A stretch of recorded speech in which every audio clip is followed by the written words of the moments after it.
Strap yourself in, because we're set up, switched on, and ready to go.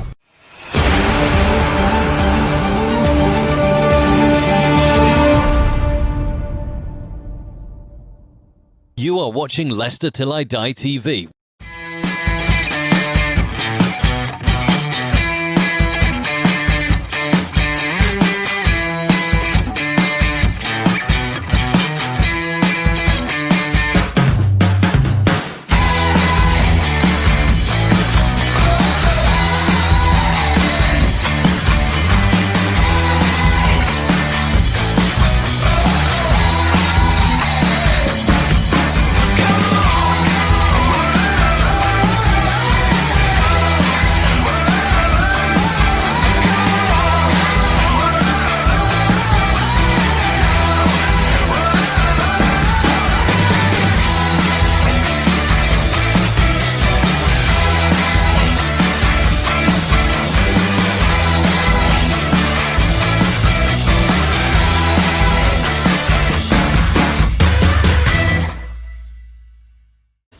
Hi everybody, Jerry Taggart here.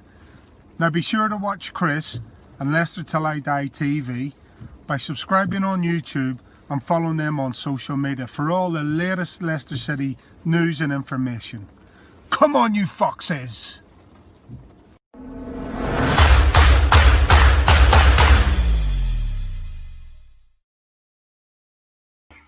Good evening, fellow Fox fans. It's Saturday night, and as my co-host Josh just said to me, it's a strange time for football. But then, well, as Elton John used to say, Saturday night used to be all right for fighting. Now I guess it's all right for football. Welcome to Leicester Till I Die.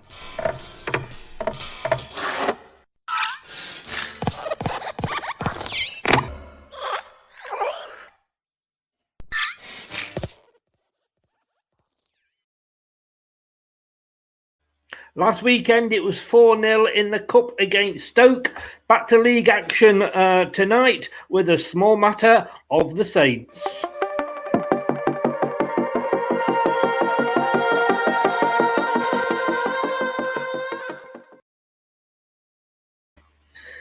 Okay, good evening all, and we're saying at the start, a very good evening to Matthew. Best available team, come on City. I thought that. We'll find out what Josh thinks at the moment. If you're watching us, you can catch us all over the place, basically wherever you want to find us. We're on YouTube, Leicester Till I Die TV, Periscope and Twitter at Leicester TID, and Facebook, the Leicester Till I Die group. Please, please, please join us. Give us your thoughts on the team and let us know your score predictions for today. I don't think it's going to be another 9-0, but hey, you never know. Let's see what Josh thinks. Good afternoon, Josh. Oh, sorry, good evening. Good evening, mate. How are you? I'm not too bad. How are you? Good, man. Yeah, Sam. Like you say, it's a strange time to be kicking off, especially on a Saturday, but it's football, isn't it, at the end of the day? You said that before we came in, which where I got it from. It is very strange. Strange times. I don't know. You just go with it, don't you? And whenever we play, we're there, you know. But yeah, exactly, mate. You got to take it while you can get it, eh? Yes, yeah. And Facebook user, not sure who you are. Stick your name at the end if you're not signed into StreamYard so we know who we're talking to. But good evening back to you, sir. And it's a good bench as well. And another Facebook user here has gone 3-1 to the Saints. It's not going to be another 9-0, is it? Definitely not, mate. Definitely not. I think the old 9-0 thing is a bit of a blessing and a curse, if I'll be honest with you. Obviously, at the time, it was amazing. But I think every time we play Southampton from here on in for the next God knows how many years, it's always going to be brought up and it gives them something to fight against. You know what I mean? So I think it's going to always give them a bit more whenever they play us now, because obviously they don't want to ever experience anything like that again anyway. It almost became last season like an albatross round our neck, didn't it? Yeah, definitely, mate. I think, I mean, as good as we were that night, from, you know, what I remember, Southampton were really poor. I know, obviously, they had the man sent off early as well. So, but again, like I say, when they came back to the King Power, about this time last year as well, weren't it? And from what I remember, they absolutely battered us. It could have easily been 4-5-1 to them from the chances they had. But yeah, like I said, mate, it's always going to get brought up. It's going to sting for them every time we play them. But as I said, it's going to make them want it that bit more each time we play them. One of the Southampton fans, when they had Brad on their blog, they always say whenever they watch a game now, especially if they're talking about Leicester, they always sort of wait to see how long before the commentator mentions the 9-0 defeat. It probably gave us delusions of we were further ahead than we thought we were last year, like I say, like an albatross. And like I just showed there, that they got the 2-1 back against us, literally about a year ago now, 11th of January last year. And it was a turning point for them. I mean, they've taken that. They could have made wholesale changes. The manager could have been out the door, but they stuck with him. And they're not a bad team. And of course, if Danny Ings, I don't know if he's playing or not yet, but they've got, an England striker really up front, haven't they? They're a cracking side, mate. They really are. I think, like you say, they didn't sack Hasendu till after we beat them 9-0. And I think 9 out of 10 teams would have actually gave him the chop there and then. So it's full credit to them. And like you say, it's completely turned it round. Apart from obviously watching us, I think this season they're a team that I do enjoy watching because they play cracking football. They press high. It's a bit risky at times, but they've had some really good results. And they only beat Liverpool the other week as well. So they're a really good team, mate. I think they're up there, high end of the table now, and I can see them definitely being up there come the end of the season as well. I don't think it's a case of them being hit and miss at all. I think they'll definitely up there challenging for maybe Europa. Yeah. I'm just looking now. There's no Danny Ings in the side. He's not on the bench at all. But they have got Shea Adams and Theo Walcott up front. Looks like they're going for a 4-4-2. So still dangerous, though. Yes, mate. I think Theo Walcott's always somebody who seems to perform well against us. When he's done it for Arsenal, he's done it for Everton in the past as well. And again, Shea Adams, one of the lads I work with, he's a big Birmingham fan. Obviously, Shea Adams used to play for them. Yeah. And last season, we were talking about fantasy football teams, and he said, "Stick Shea Adams in." And I had him in last season, and he did nothing really. But this season, he's really kicked on, mate. He's become a massive player for them, so he's definitely someone to be wary of. Yeah. Well, we'll have a look at our team in a second. We'll just take some comments here. Matthew saying, tricky one, guys, but he's going to stick 4-2 with Leicester. Second one going for 3-1 here. Best available team. The question is, when fully fit, does Ricardo straight back into the team? Which fullback do you drop, or do you play him further forward in the Albrighton role? A lot of people are asking this, or is Albrighton playing too well to drop him? And somebody else here has said no rush with Ricardo, break him in gently. They've won the last 3 visits to the King Power, still going 2-1. And somebody else has said slowly bring Ricardo back. I think Brendan Rodgers, my mind went for a second, nearly said Huthintal, but Brendan Rodgers, he doesn't rush players back, he does ease them back in. And I think apart from Ricardo, it's probably the strongest team, and if he's looking like a 4-1-4-1, the strongest formation we've got. Without doubt, mate. Like you say, I think we're in a very good position, strength and depth wise as well at the minute. That we're all fortunate. We haven't got to rush players back. I think had James Justin not had the season so far that he has done, you're sort of desperate for Ricardo to come back. But luckily, the way the players that have come in and they've done more than a job for us, we've not really felt the need to, like you say, desperately rush players back. So, but I mean, like you say, you look at that 11 and it's as good as it's going to get, really. And it's good to see Ricardo and Cags come back on the bench as well. So, I wouldn't, to be honest, I wouldn't like to see Ricardo playing today. I'd rather give him a bit more rest and then maybe see him against Chelsea. I think Chelsea's more of a game that suits him, with them being a bit more open as well. So, yeah, he's cracking news, mate, having everybody back, apart from obviously Pratt being injured. But... Yeah, and like you say, we can afford not to rush him back, which is the good news. You know, I'm not one personally for ever putting somebody back in just because of who they are. You know, you could argue, what about Vardy? But if Inacho was playing to a point where he was scoring every game, no, Vardy has to wait his chance. And I think Brendan does that as well. Looking at this, he will stick with his best team if they are playing well. So we should as well, mate. I think, like you say, a lot of the players that have come in and they've had to do a job for players that have been out injured. It's full credit to them for sticking in there and performing as well as they have. You know, and rightly so. I don't think we like I said, we're not in the position where we're going to have to rush anybody back straight in the starting lineup. We've got some very, very good players, and it bodes well for us, really. But you've got to think, you know, James, you can't, like I've said nearly every week, you can't drop Justin at the minute. I know Castagno's just coming back, so it's one of them, really. Yes, yeah. Man United, Herbert, good evening. Welcome along, sir. Even though you're a Man United fan, we'll forgive you. He says Southampton have come a long way since then, and it is credit to the manager. And you're totally right. You've got. I spoke to my mate George on the Opposition View last night, and he's a huge. How do you pronounce the guy's name? Hussenthal? Hasenhutel, I think. I think it's Hasenhutel. Yeah, he has done a fantastic job, and he loves him, and he speaks very highly of him. But yeah, I mean, you know, as I say, let's just bring the team up again there.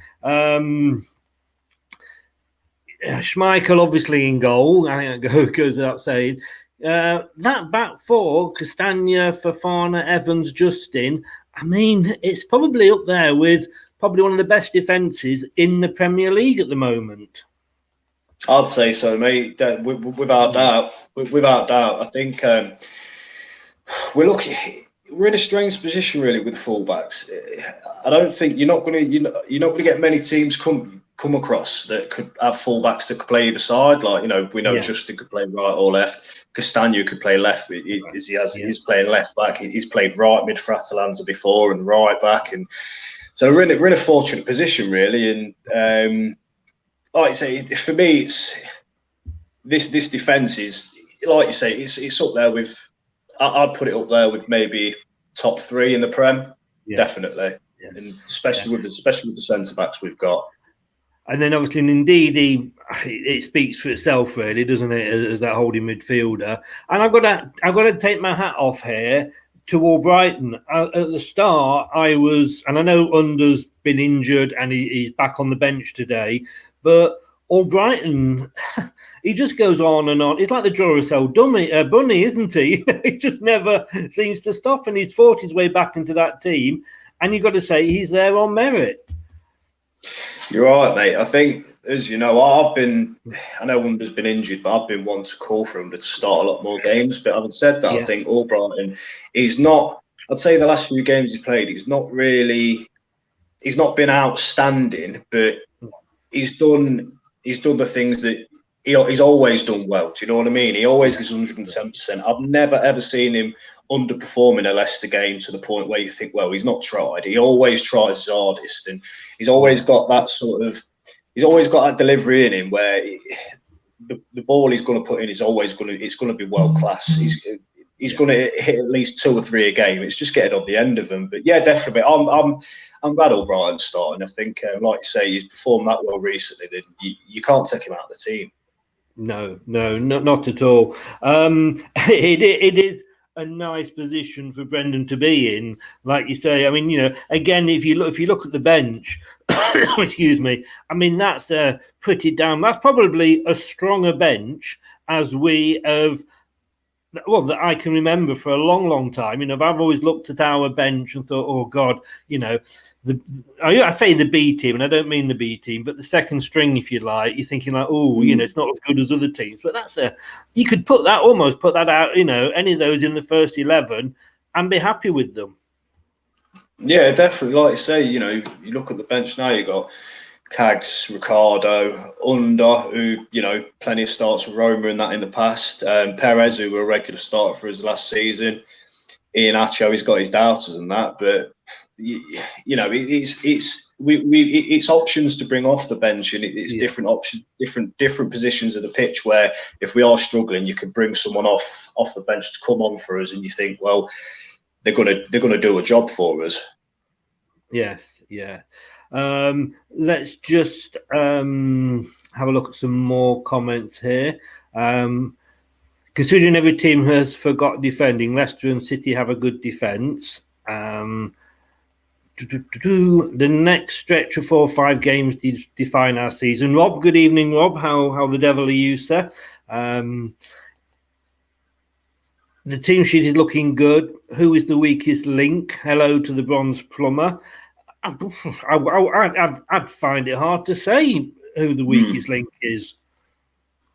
I won't be able to say either, mate. I think every single one of them players in the starting 11 and on the bench as well, I think they've all performed to a level this season where I genuinely can't, especially in the starting 11, I can't fault anybody. I really can't.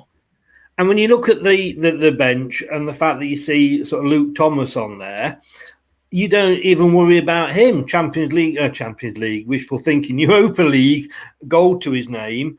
And again, Southampton in the same position as we were earlier in the season with a lot of injuries, and they're having to rely on a lot of the youngsters. They've not let them down. None of the youngsters have let us down. Kieran Dewsbury Hall scored again today for Luton.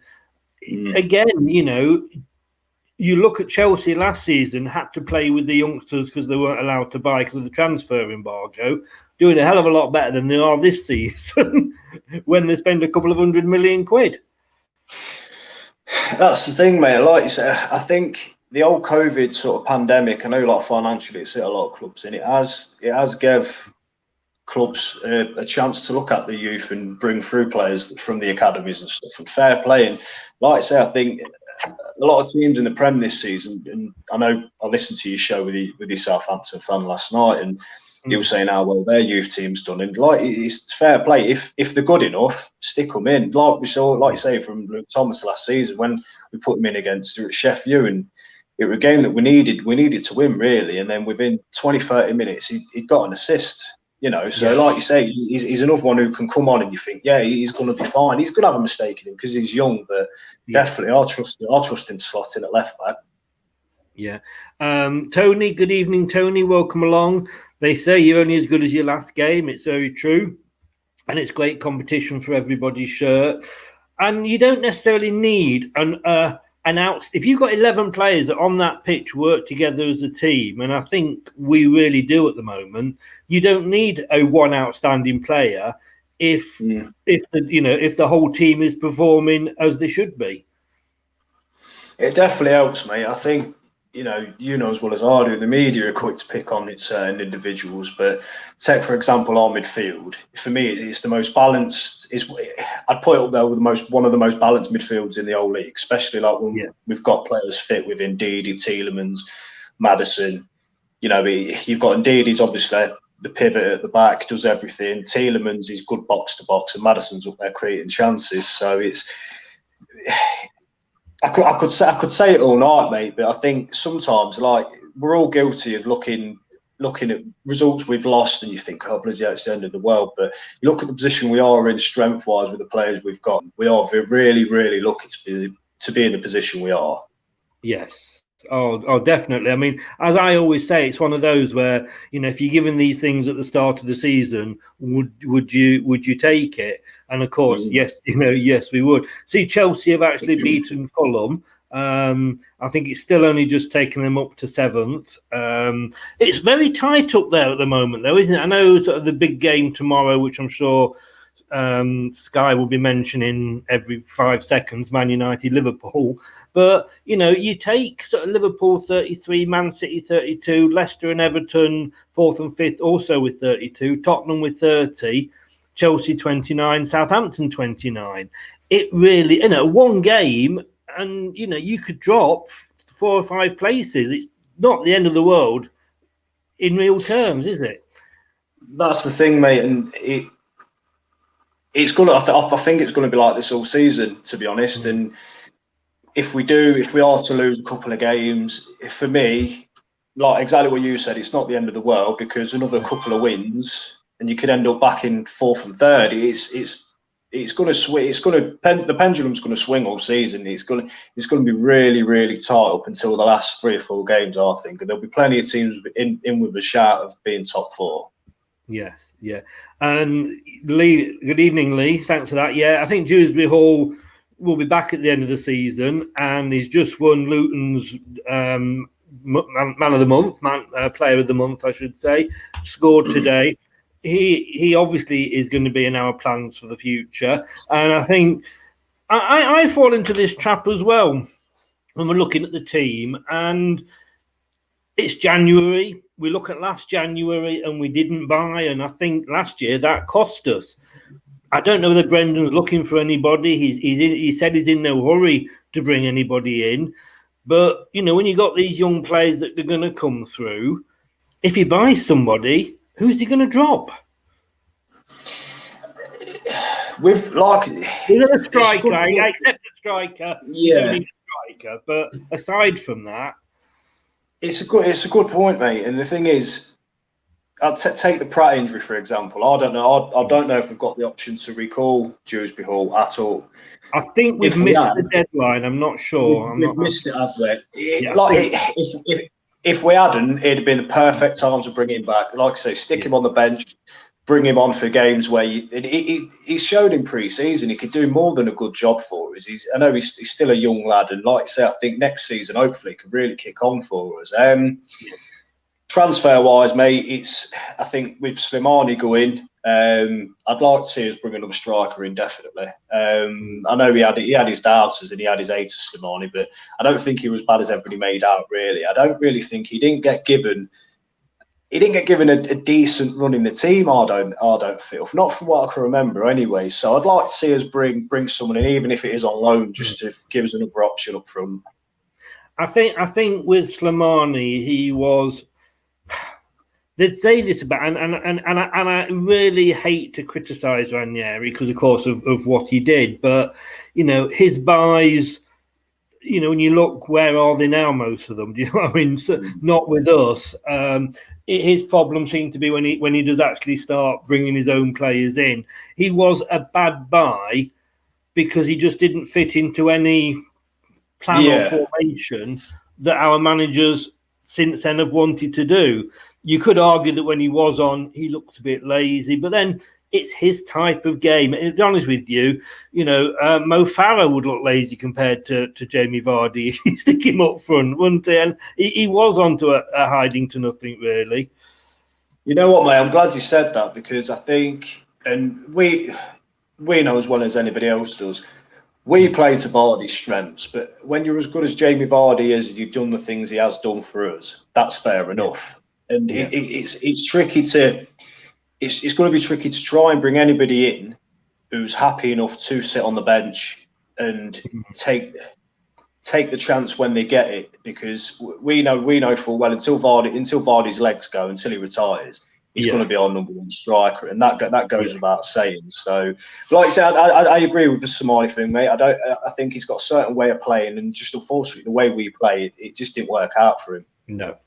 I think with Vardy, I think he'll be around when he's retired from England, so that's extended his Leicester career, which I think is a good thing. A lot of players tend to do that when they're in the England squad and they're getting on a little bit.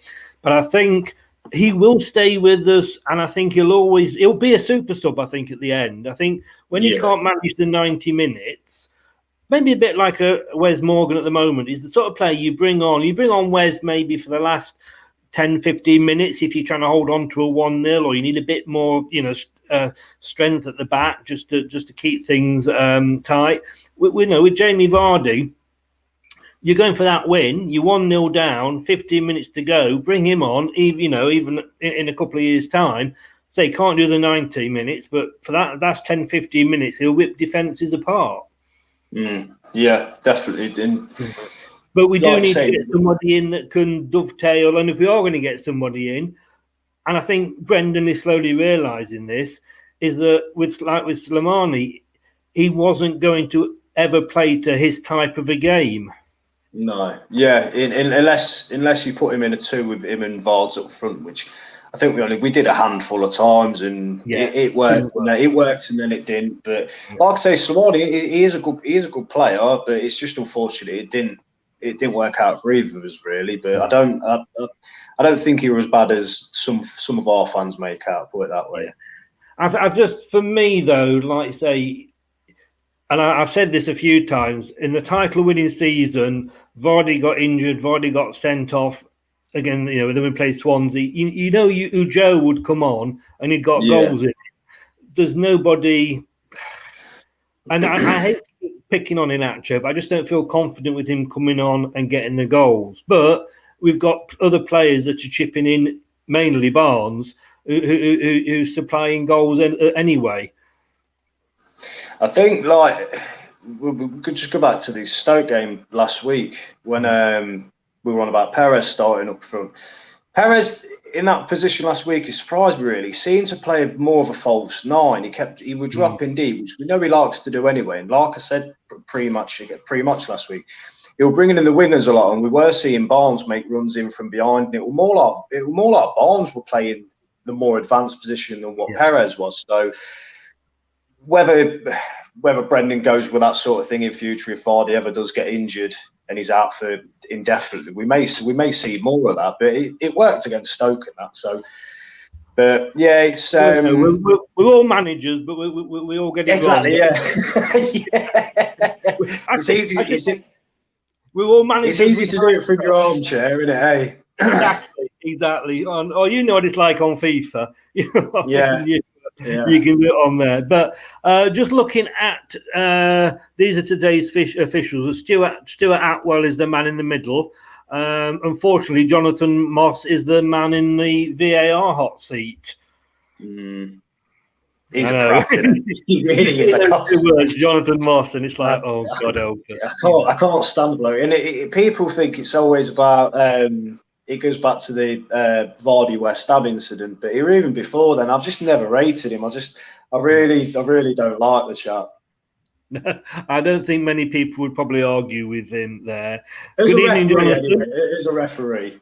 Yeah. Oh, obviously. Yeah. I mean, I've always, in the past, I've met a couple of sort of when my lads were sort of mascots back in the day when we only had one mascot and not one per player.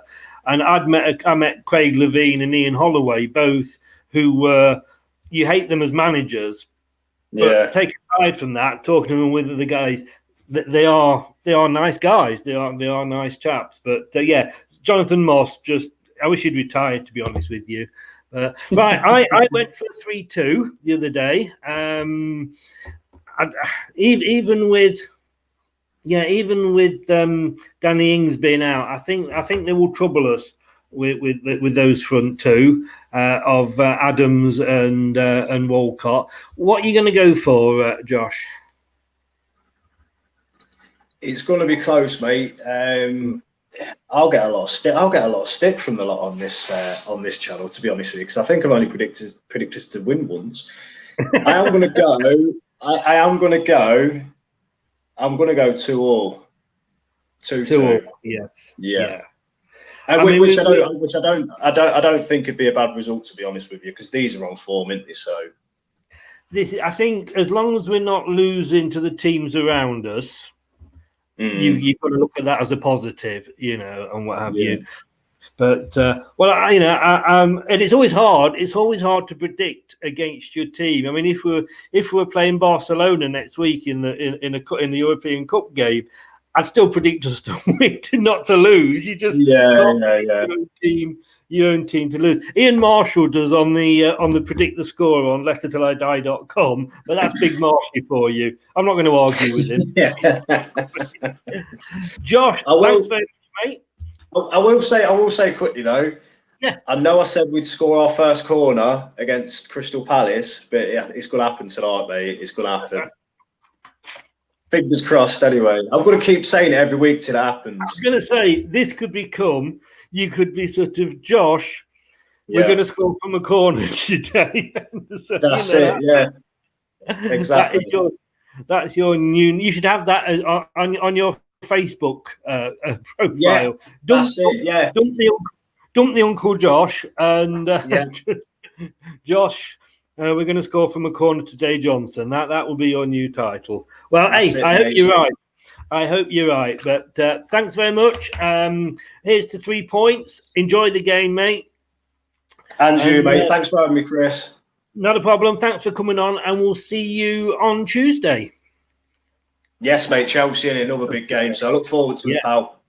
Yeah, look forward to that. Enjoy it. Have a good weekend. Take care, mate. And you, bud. Cheers, Chris. Look after yourself, pal. And you, mate. Take care.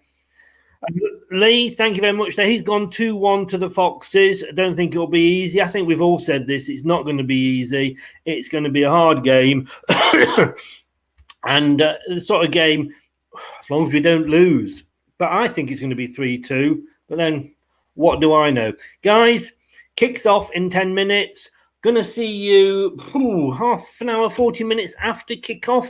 Join me and Brad in the post-match game. Let's hope we're going to be happy, celebrating 3 points and enjoying the chat. If not, come on anyway. But let us know your thoughts post-game, about 40 minutes. Look, enjoy the game. Take care. See you after the game. Bye-bye now. Thanks for watching Leicester Till I Die. This is Chris saying goodbye and see you next time.